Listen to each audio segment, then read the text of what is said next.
The United Nations Human Rights Chief Volker Turk said on Tuesday that Uganda's anti-LGBTQ law appears to violate the constitution.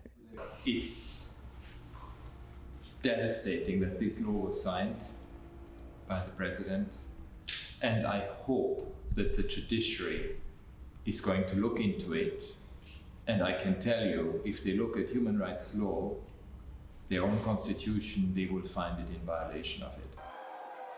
The proposal signed into law by President Yoweri Museveni is considered one of the harshest in the world and carries the death penalty for what the law calls aggravated homosexuality.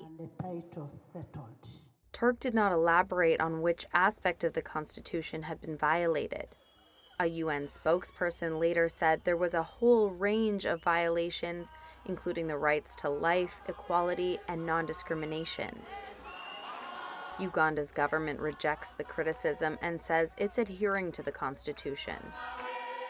Uganda's information minister told Reuters, quote, "We do not consider homosexuality as a constitutional right. It is just a sexual deviation which we do not promote as Ugandans and Africans." Activists in Uganda on Monday filed a complaint against the new law at the Constitutional Court. It's not yet clear if the court will take up the case. Turk also criticized so-called religious groups for stoking the government to pass the legislation. They want to use the machinery of the state to impose their views, which is utterly unacceptable.